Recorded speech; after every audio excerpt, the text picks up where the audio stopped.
And we got the dude himself, Brad. Hi, Marissa. Nice to meet you. Nice to meet you too. Is your name actually Dude? It's Brad, but I just try and just reduce the ego and just go, I'm just some dude, I love it. That's incredible. Thank you. Well, hey, let's have some fun. Nick, thanks for inviting us. Yeah, thanks for joining us. I mean, it's kind of short notice. So they finally let me set up a club on here. I've been trying to do that forever, so it's in an official club for scrappers. So we'll just keep trying to grow it, and it might just be us three, but we will. I'm recording it right now.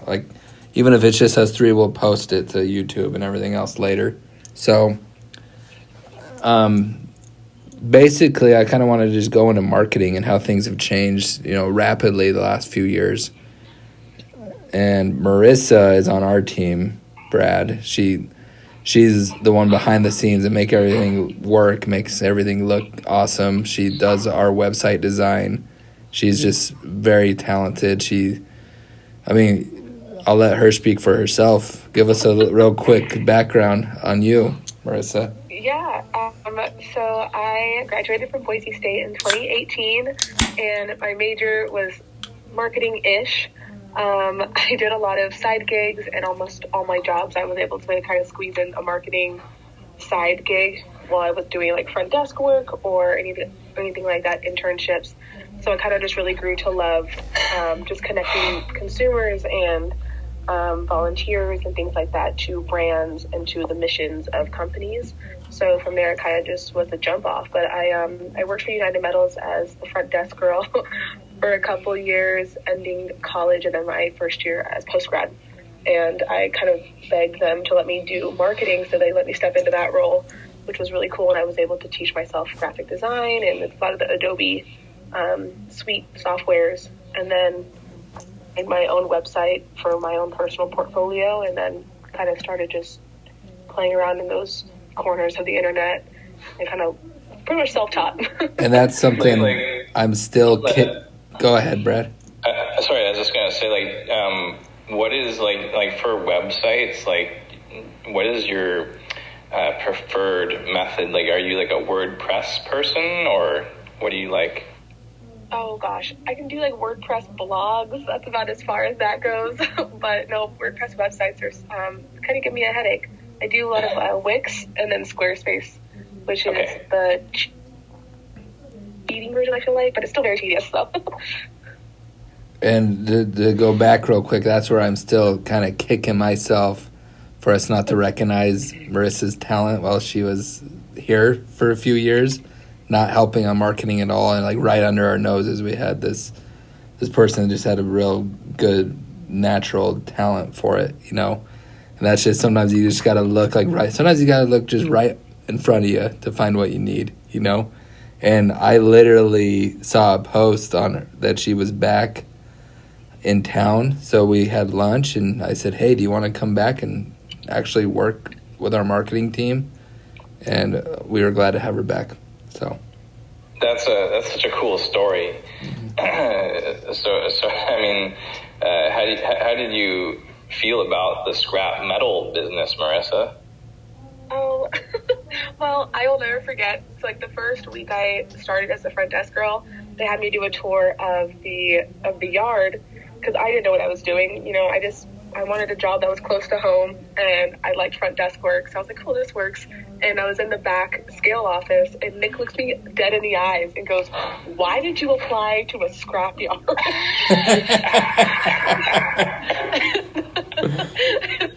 I was like, I wanted something close to home. I never really thought about it. I don't remember that. I don't remember saying that. Why would you think of scrap metal? I must have been having a bad day that day. He was leaning back in your...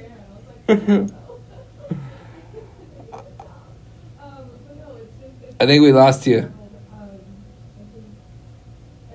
Every time I come and I learn something new about scrap, and I find myself laughing at the things that I know about the scrap world, or about trucks, our semis that we have. And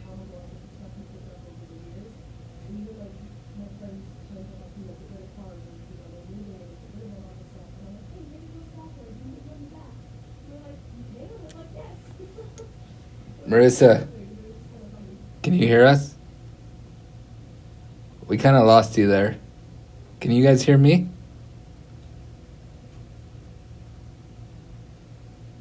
Hello? What's going on here? Can you hear me, Marissa?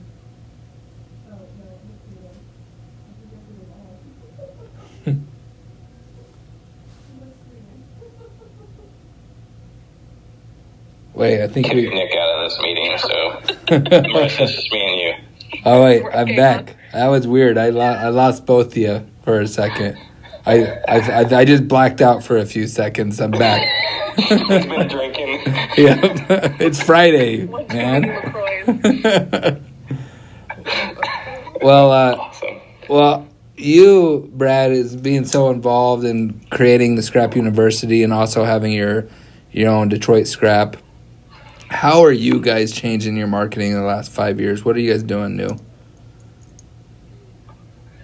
Sorry, what was that, Nick? What in the last 5 years with just Scrap University and Detroit Scrap? How have you guys changed your marketing in the last few years? Well, and yeah, like so, kind of much like Marissa, I think you kind of just have that pulse on going on in the world itself. Is like, hey, we all have this in our hands. So, like traditionally, people would have like billboards. Or like a big sign at their yard, and like that was kind of how you captured traffic. And now you got to think of like your plumbers and electricians. Like, what are they going to do? Like, they just came from a job site. They're going to use their phone. Mm-hmm. Like, they're just going to Google scrap metal. So like, if you're not visible, like they're going to go to the guy who is visible. Absolutely, and we've been on the Google kick for years now. You know, we've been doing Google for a long time, you know, ever since we got out of phone books about 8 or 9 years ago. And that's when we shifted all those funds to Google. And I'm feeling, me and Marissa just had this conversation. I still feel most people do use Google to find things, but you're finding a shift. Like Marissa even said, like when I go look for a restaurant, I'll go to Instagram, not Google, you know. So that shift's happening now. Oh yeah, when I look for things like that, yeah, I'm looking for like an experience, you know, what the environment is and things like that. So I'm looking for things like on Instagram, I feel like a lot more often, or like you can easily see how the customers like the place, the comments they're leaving and like the likes they're getting and things like that.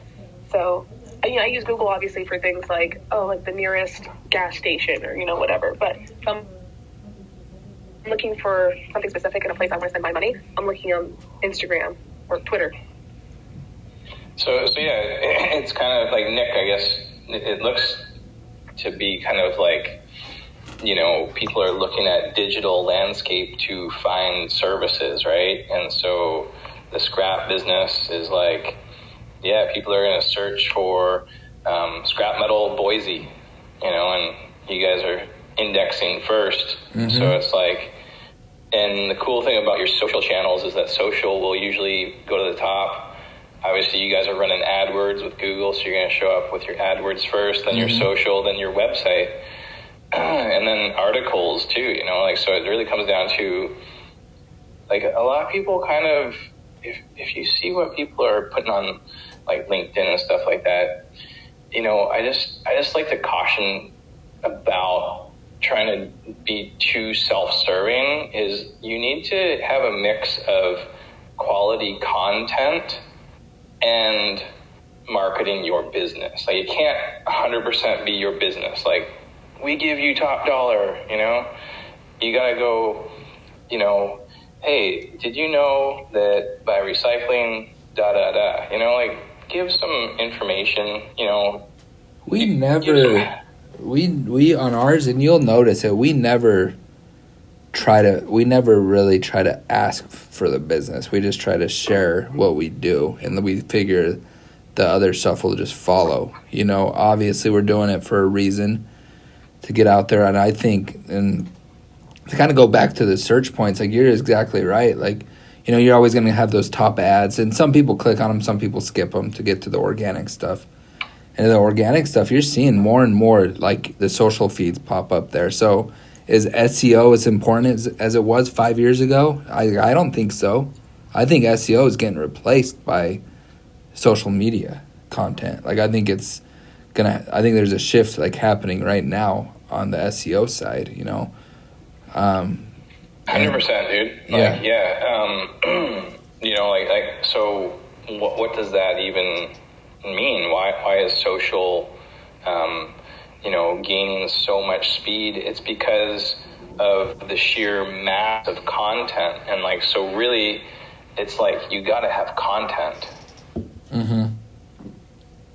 Yeah. And that's why we strive to post every day. And that's hard to do, and that becomes work again. Like it's fun. I love doing the marketing. I enjoy it, but it does also become work. And if you can realize that, like it's still just work, but I can have fun doing it, like anything, like then you can still get it done.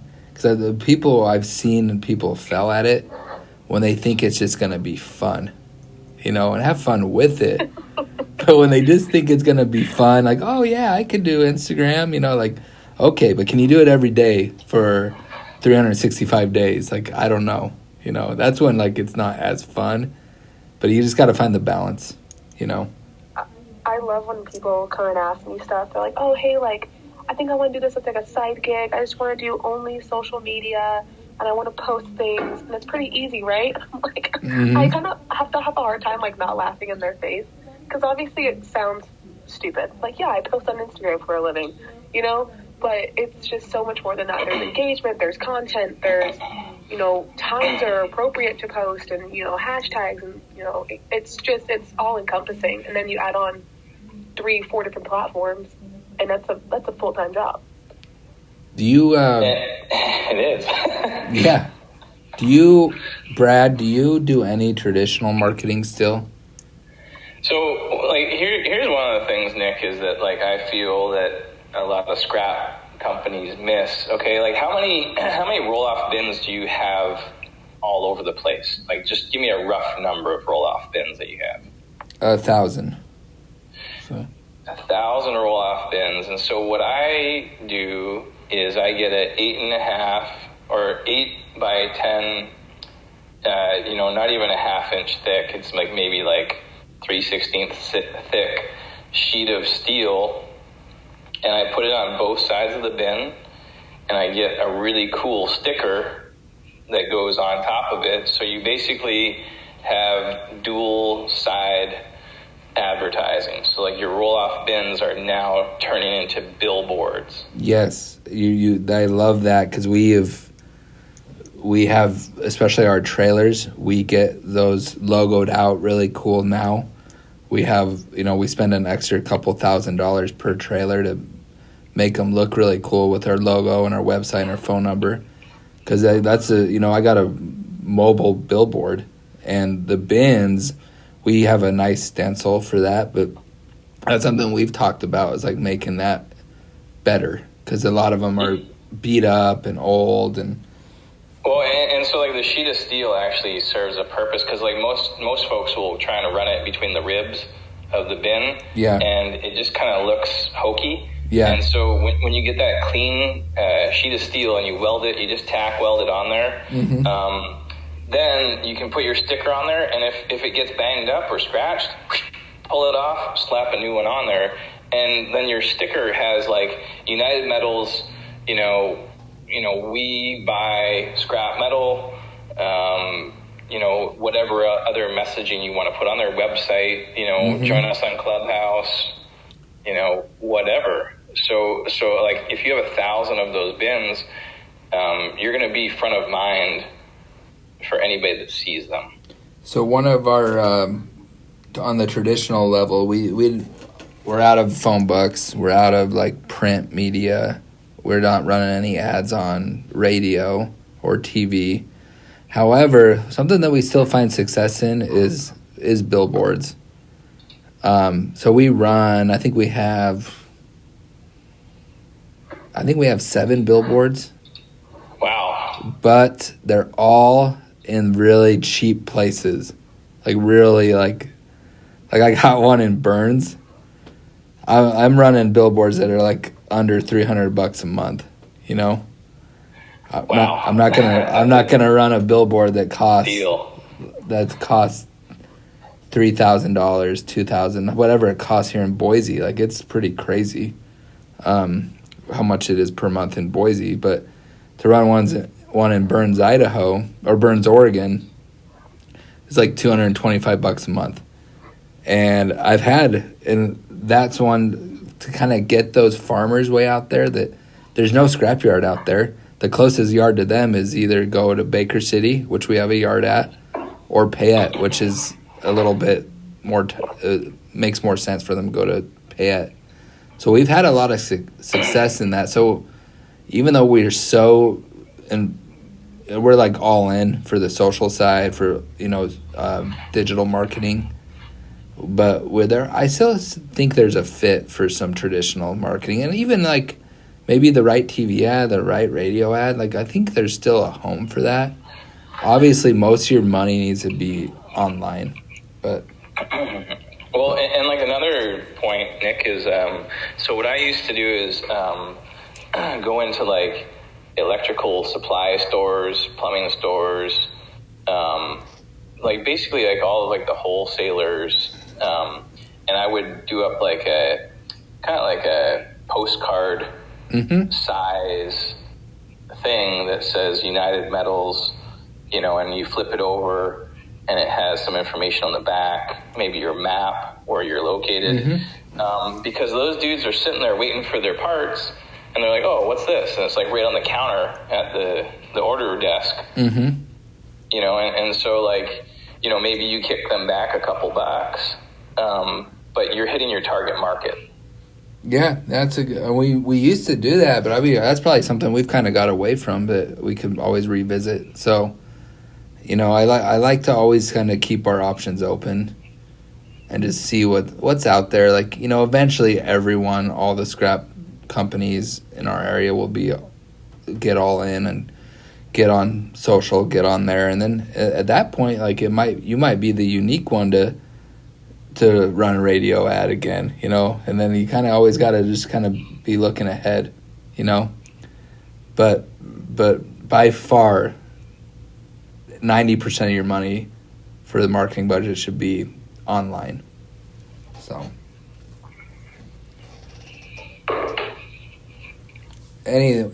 what's your predictions, Marissa, on going forward on where the marketing landscape goes?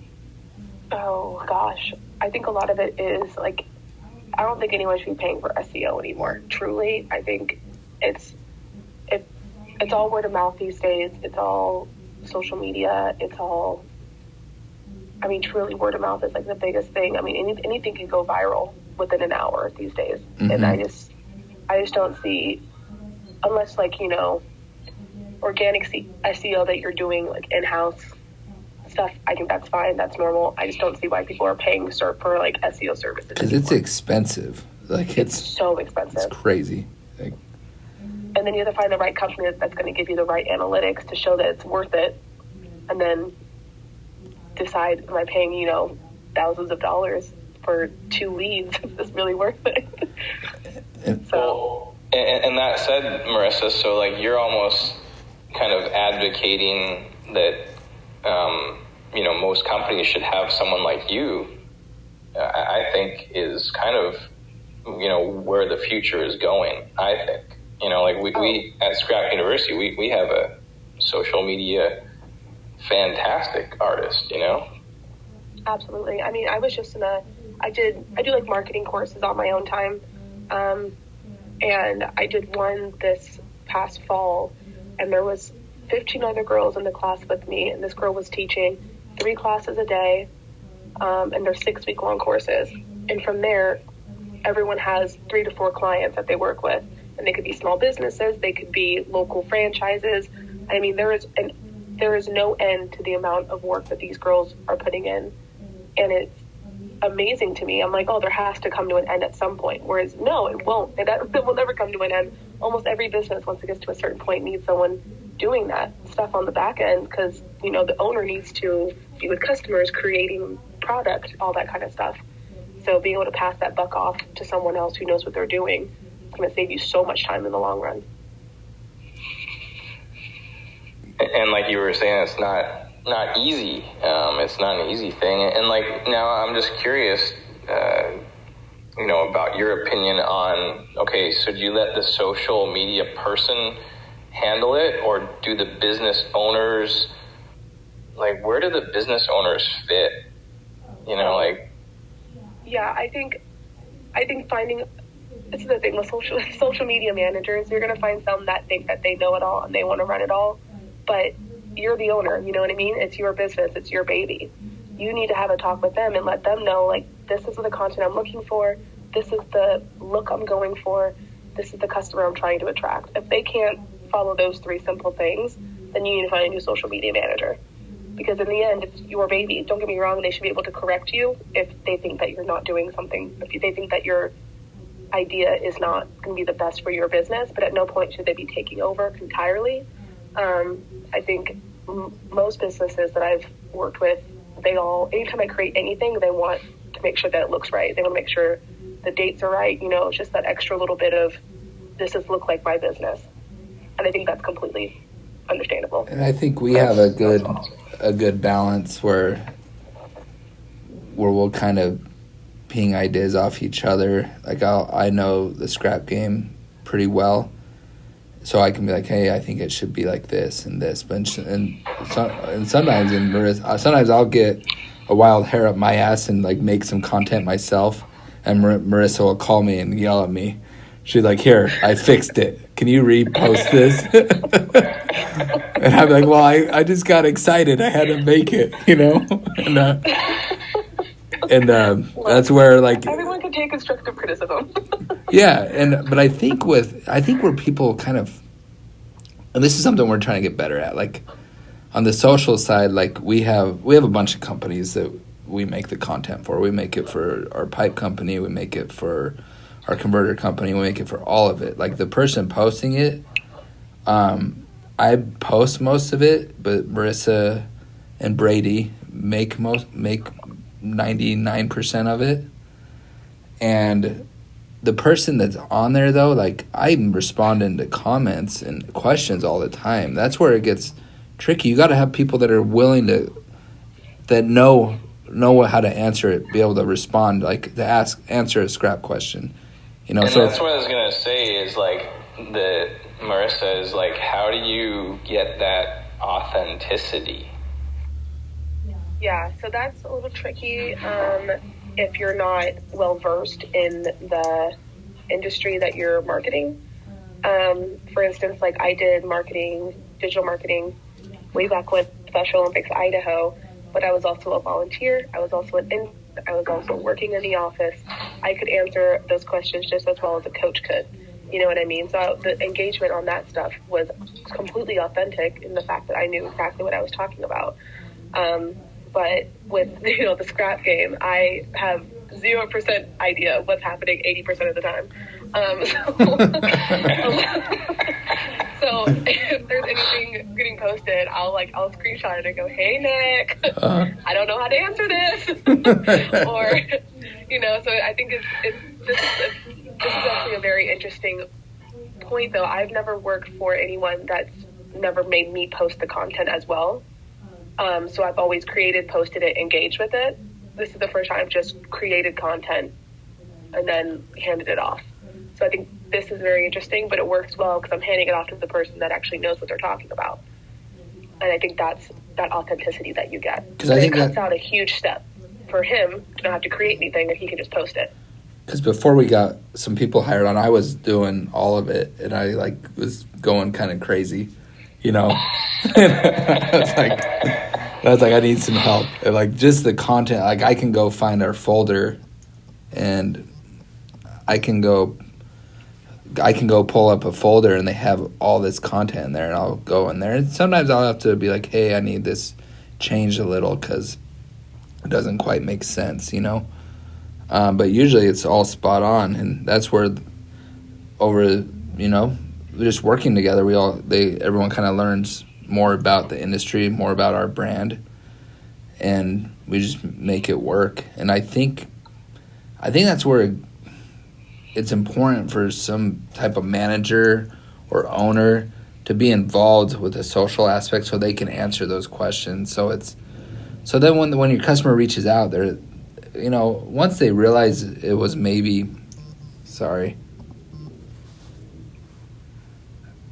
once they realize it was maybe handled by a marketing firm, you're gonna lose that customer. You're gonna lose that interest. And that's the authenticity that I'm trying to just kind of figure this out. So you kind of want to hire somebody, but you also need somebody that knows the business. So there's like a lot of investment tied up in this. And when we first switched out of phone books, because we were paying these phone books companies just a crazy amount of money, and it was for print ads and their digital package. I got that kind of thrown in my lap. Like, they're like, hey, take a look at this, see if it makes sense. And I started asking our phone book rep, like, what's in the digital package? And they couldn't answer it. So long story short, we got rid of all that. And then at that point, I had a really hard time trying to hire some people to do Google ads for us, because they don't know the scrap business. They don't know it. How are they going to run ads for us if they don't know it? So we built it from the ground up internally. And, it took a lot of time to build these ads and fine tune it. But now we have a pretty kick-ass Google platform running ads. But we did it ourselves rather than pay someone. On top of the paying just for the Google ad to be there, we also would have had to pay someone that doesn't know our business to do a bunch of ads that don't make sense. That's where it's difficult. So I think the way the future is, everyone should kind of have their own marketing team. I think that's the way you should do it. So, or at least finding a firm within your industry. Because nowadays, you can find 10 firms within, car industries, 10 firms within real estate. So I think I'm sure there's going to be a point where there's a scrap sort of firms that'll pop up, and even just hiring firms that know exactly what they're doing. They've worked with other customers in that realm. It just cuts out that much more of explaining and time wasted trying to figure out how much they know and things like that. Yeah, and that's a good point, because you are seeing that more in the blue collar industries. You're seeing more and more of those firms pop up now. So, well, anything else to add, Brad? Well, yeah, I think that, for the business community out there is, this is the changing landscape, and, listen to what Marissa's saying, listen to what you just said. You just built your fucking Google platform yourself, it's with help from my good friend Dave Ranke, who I invited to be on here, but he didn't make it. He does, he got a degree in marketing. He's been doing the Google thing forever, so he's been helping me. Anyway. Yeah, hey, dude, AdWords is confusing for the most gifted person, and so to nail it down like you guys did is a big accomplishment. But like you said, it took you a freaking few months to get it going, right? And so, so it's okay, here's a scrapyard. Is we buy, we process, we sell it. So we got it. We understand. Now it's just how do we get the material flowing in here, And, it's the days of the phone book and all that stuff are toast. And so it's all right, we went digital, and that's great, fine. Now, what you were saying, Nick, is man, it's so hard to come up with content every day on your social. And so I think that realistically, you just got to look at the ROI on hiring someone as talented as Marissa to crank that stuff out. And it's scary for small businesses. They're oh, we have to hire another person. That's another salary. But you know what? like it's gonna pay off, you know, and like so I think like that's the part that is tough for business owners to really grasp that. Oh yeah, we have our scale manager, we have like guys running the shredder, you know, like all these people, and it's like, well, you're missing a social media person, and it's just like, well, what the heck is that? Yeah.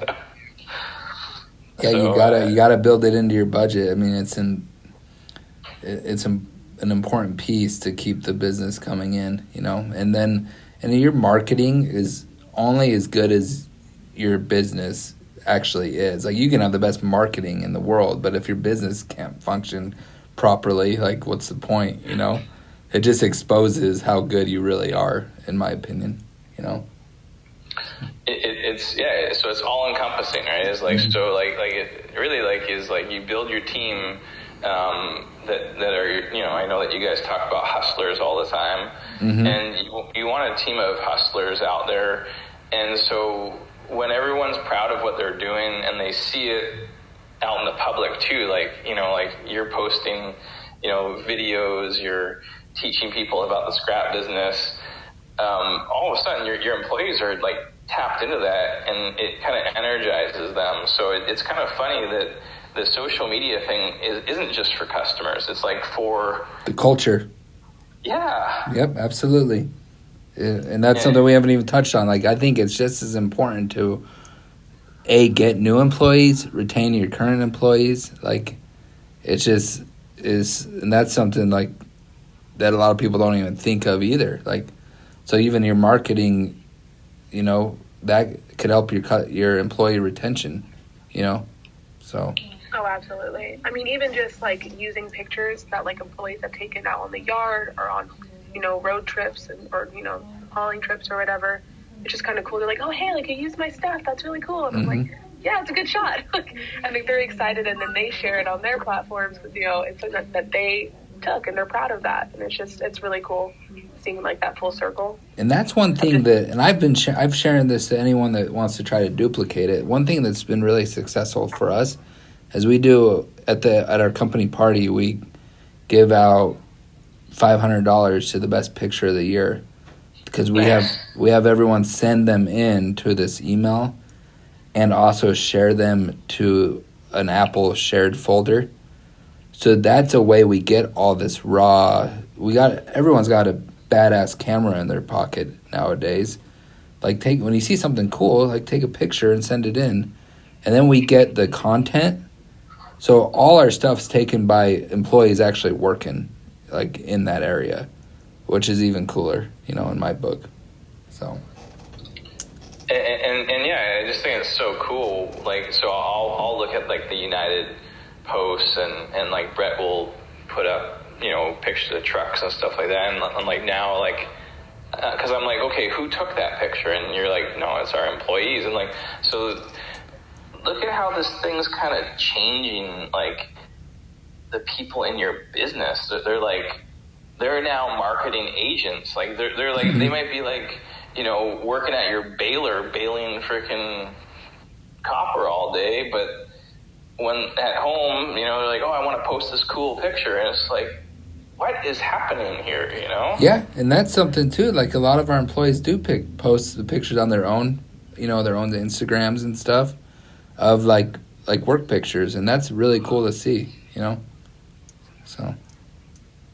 It just shows how proud they are of the org, and, you know, who they're working with and for and all that stuff. And I mean, I think how you guys recognize people, that's, hey, you know, hey, cash is always nice at the end of the year, you know, but it's also cool to give them a shout out on, you know, their social. Yeah, for sure.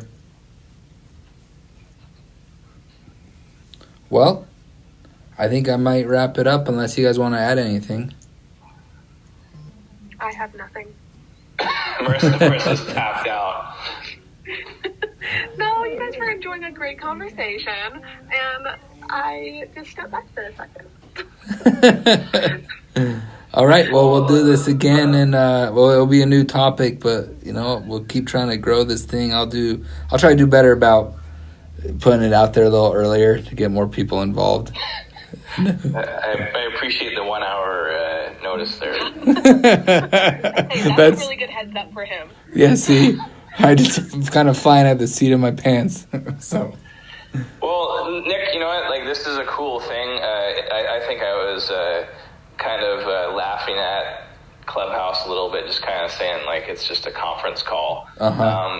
But now, like, it kind of the social media ramifications behind it are kind of neat. And I was just like, I found myself the other day saying, "Oh, you should get on Clubhouse." And I'm like, what did I just say? Like, who am I? I remember. I think it's because you're an Android user that you were really butthurt that they wouldn't let you on. But you know, they're still like growing this thing, and we'll see if it goes anywhere. And you know, and that's why like literally like I'll have Marissa take a picture of my setup. It's kind of ridiculous how I record this thing. And that's why we record it. And I haven't posted the one that we talked about, the education episode. But we'll get both of those posted, you know, to kind of grow it and just give this people in the scrap industry more of a voice and more of a platform where we could talk about different topics, you know, and we can get into some. I tried to get Andy Nogton from Kentucky on here because to talk about how to handle like an accident because he sent me some photos, but he couldn't make it. And we'll get into some of those deeper issues too. So. Yeah, I think that's great what you're doing, Nick. So, hey, I really appreciate you inviting me. And Marissa, man, nice meeting such a smart person like yourself. And United is very lucky to have you on their team. Yes, we are. Okay. All right. Well, thank you. It's nice meeting you, too.